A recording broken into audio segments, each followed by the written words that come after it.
ओम शांति। दिनांक 1 अक्टूबर 2024 के साकार बाप दादा के मधुर महावाक्य। मीठे बच्चे, देही अभिमानी बनने की प्रैक्टिस करो। इस प्रैक्टिस से ही तुम पुण्य आत्मा बन सकेंगे। प्रश्न: किस एक नॉलेज के कारण तुम बच्चे सदा हर्षित रहते हो? उत्तर: तुम्हें नॉलेज मिली है कि यह नाटक बड़ा वंडरफुल बना हुआ है। इसमें हर एक एक्टर का अविनाशी पार्ट नूंधा हुआ है। सब अपना अपना पार्ट बजा रहे हैं। इस कारण तुम सदा हर्षित रहते हो। दूसरा प्रश्न: कौन सा एक हुनर बाप के पास ही है, दूसरों के पास नहीं? उत्तर: देही अभिमानी बनाने का हुनर एक बाप के पास है, क्योंकि वह खुद सदा देही है, सुप्रीम है। यह हुनर किसी भी मनुष्य को आ नहीं सकता। ओम शांति। रूहानी बच्चों अर्थात आत्माओं प्रति बाप बैठ समझाते हैं। अपने को तो आत्मा समझना है ना। बाप ने बच्चों को समझाया है, पहले पहले यह प्रैक्टिस करो कि हम आत्मा हैं, ना कि शरीर। जब अपने को आत्मा समझेंगे तब ही परमपिता को याद करेंगे। अपने को आत्मा नहीं समझेंगे तो फिर ज़रूर लौकिक संबंधी धंधा आदि ही याद आता रहेगा। इसलिए पहले पहले तो यह प्रैक्टिस होनी चाहिए कि मैं आत्मा हूँ, तो फिर रूहानी बाप की याद ठहरेगी। बाप यह शिक्षा देते हैं कि अपने को देह नहीं समझो। यह ज्ञान बाप ही एक बार आकर कल्प में देते हैं, फिर 5000 वर्ष बाद यह समझानी मिलेगी। अपने को आत्मा समझेंगे तो बाप भी याद आएगा। आधा कल्प तुमने अपने को देह समझा है, अब अपने को आत्मा समझना है।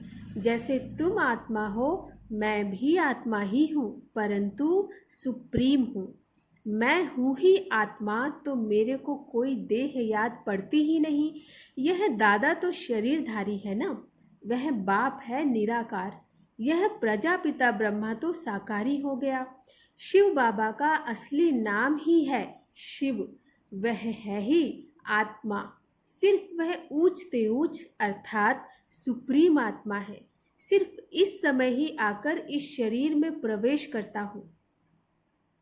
वह कभी देह अभिमानी हो ना सके।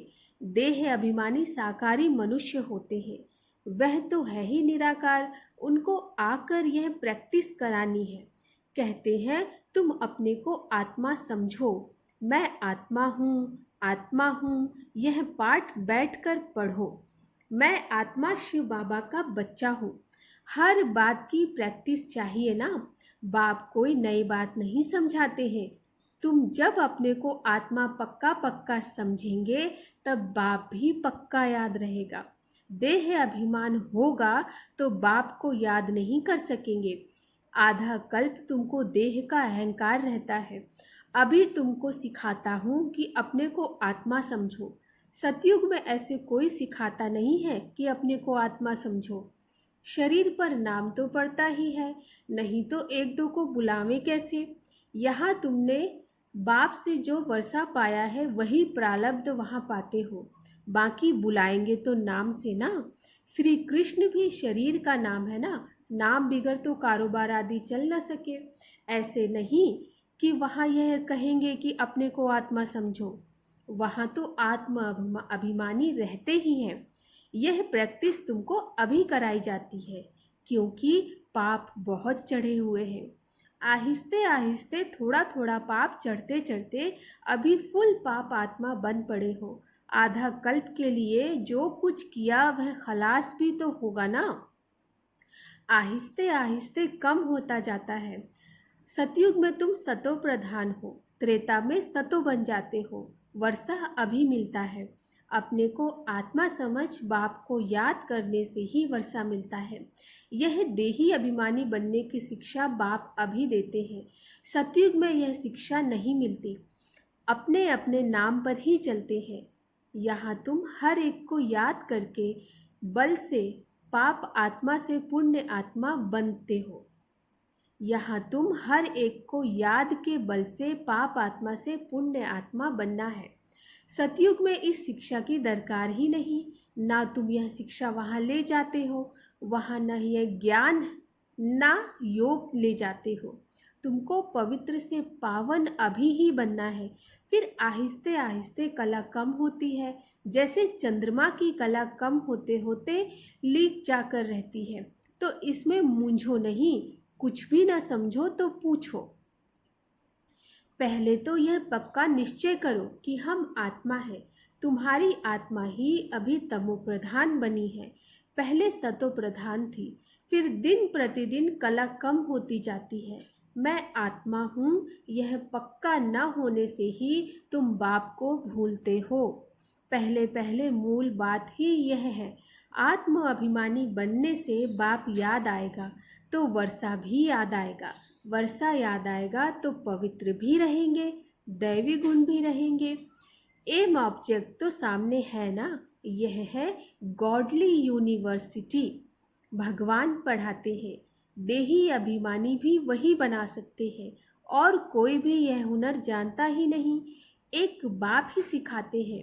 यह दादा भी पुरुषार्थ करते हैं। बाप तो कभी देह लेते ही नहीं जो उनको देही अभिमानी बनने का पुरुषार्थ करना पड़े। वह सिर्फ इस ही समय आते हैं तुमको देही अभिमानी बनाने। यह कहावत है, जिसके माथे मामला वह कैसे नींद करे। बहुत धंधा आदि टू मच होता है तो फुर्सत नहीं मिलती, और जिनको फुर्सत है वह आते हैं बाप के सामने पुरुषार्थ करने। कोई नए भी आते हैं, समझते हैं नॉलेज तो बड़ी अच्छी है, गीता में भी यह अक्षर है, मुझ बाप को याद करो तो तुम्हारे विकर्म विनाश हो जाए। तो बाप यह समझाते हैं। बाप कोई को दोष नहीं देते हैं, यह तो जानते हैं तुमको पावन से पतित बनना ही है, और हमको आकर पतित से पावन बनाना ही है।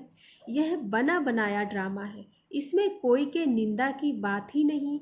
तुम बच्चे अभी ज्ञान को अच्छी रीति जानते हो, और तो कोई भी ईश्वर को जानते ही नहीं, इसीलिए निधन के नास्तिक कहलाते हैं।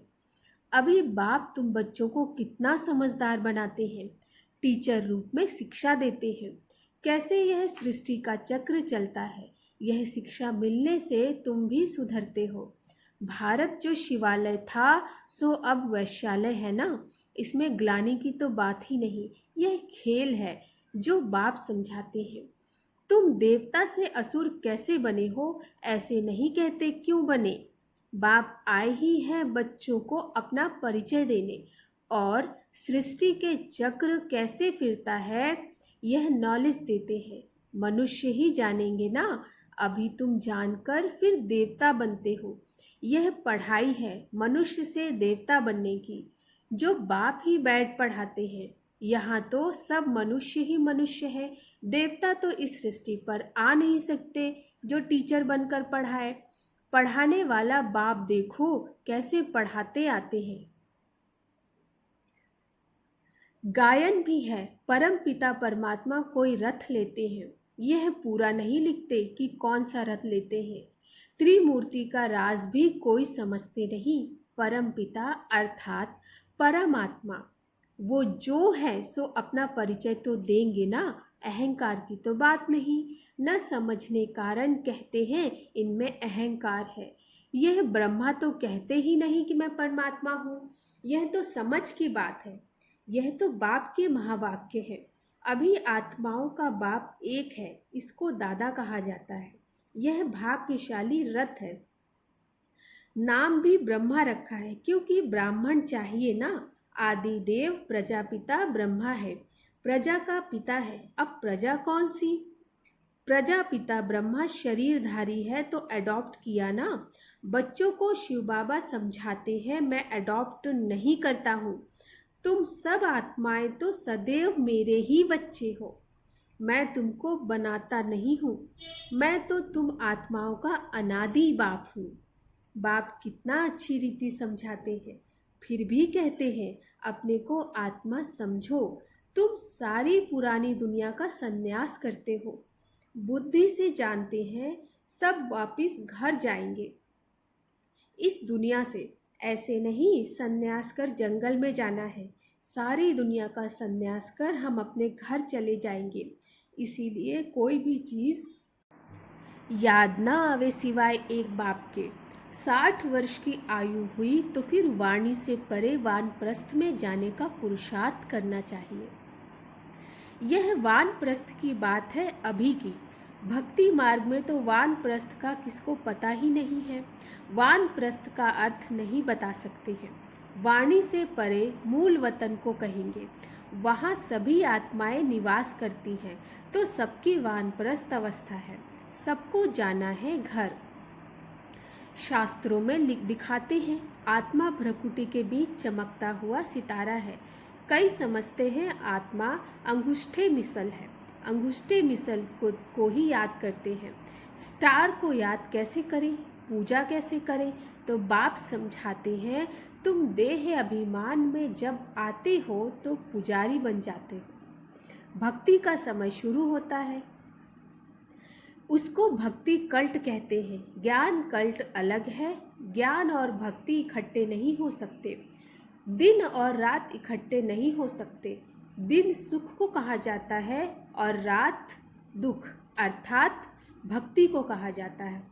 कहते हैं प्रजापिता ब्रह्मा का दिन और फिर रात, तो प्रजा और ब्रह्मा जरूर दोनों ही इकट्ठे होंगे ना। तुम समझते हो हम ब्राह्मण ही आधा कल्प सुख भोगते हैं, फिर आधा कल्प दुख। यह बुद्धि से समझने की बात है। यह भी जानते हो सब बाप को याद नहीं कर सकते हैं, फिर भी बाप खुद समझाते रहते हैं अपने को आत्मा समझो और मुझे याद करो तो तुम पावन बन जाएंगे। यह पैगाम सबको पहुंचाना है, सर्विस करनी है। जो सर्विस ही नहीं करते तो वह फूल नहीं ठहरे। बागवान बगीचे में आएंगे तो उनको फूल ही सामने चाहिए। जो सर्विसेबल है बहुतों का कल्याण करते हैं। जिनको देह अभिमान है वह खुद भी समझेंगे हम फूल तो है नहीं। बाबा के सामने तो अच्छे अच्छे फूल बैठे हैं, तो बाप की उन पर नज़र जाएगी। डांस भी अच्छा लगेगा। स्कूल में भी टीचर तो जानते हैं ना कौन नंबर 1 कौन नंबर 2 3 में है। बाप का भी अटेंशन सर्विस करने वाली तरफ ही जाएगा। दिल पर भी वह चढ़ते हैं। डिस सर्विस करने वाले थोड़े ही दिल पर चढ़ते। बाप पहली पहली मुख्य बात समझाते हैं अपने को आत्मा निश्चय करो, तब ही बाप की याद ठहरेगी। देह अभिमान होगा तो बाप की याद ठहरेगी नहीं। लौकिक संबंधियों तरफ धंधे धोरी तरफ बुद्धि चली जाएगी। देही अभिमानी होने से पारलौकिक बाप ही याद आएगा। बाप को तो बहुत प्यार से याद करना चाहिए।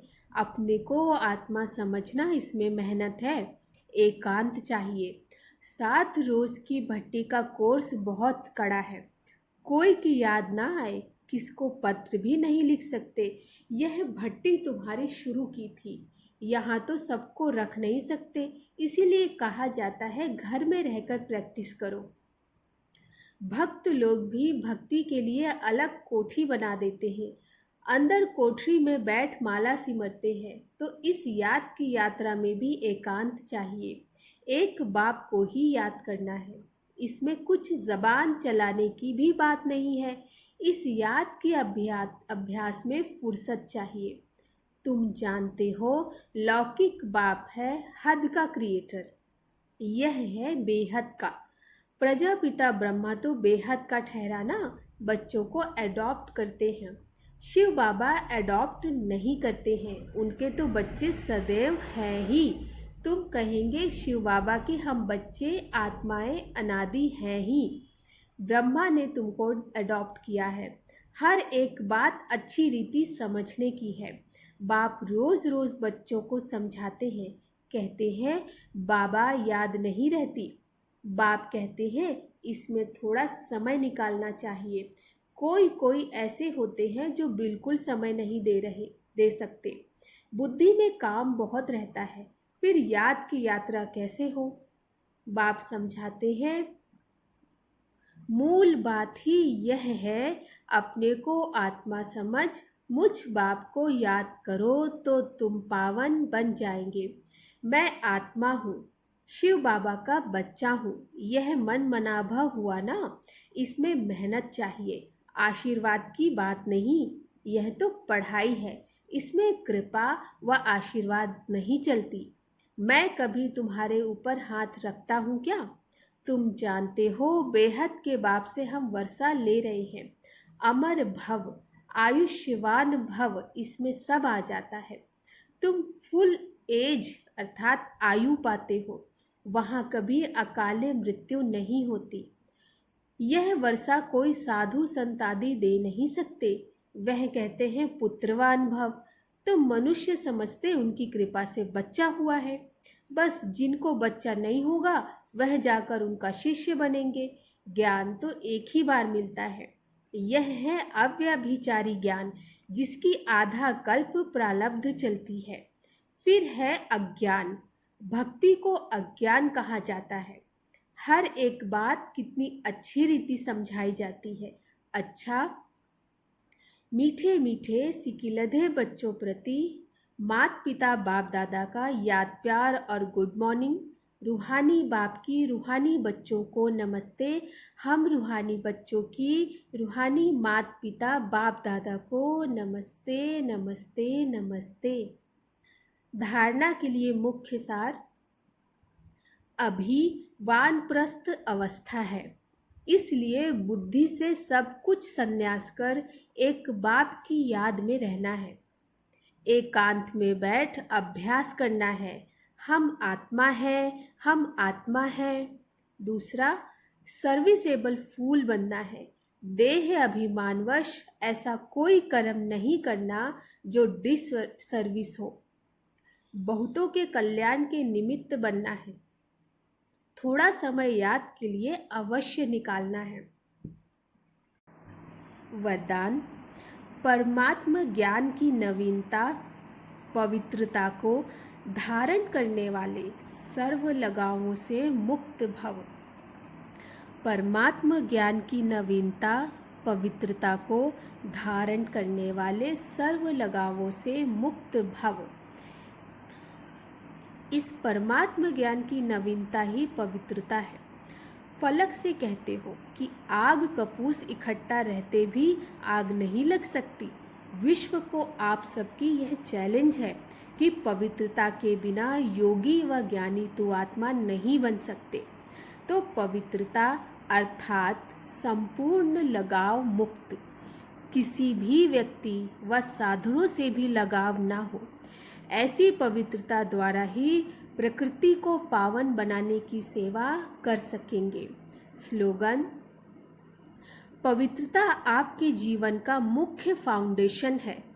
धरत पड़िए, धर्म ना छोड़िए। अच्छा, ओम शांति।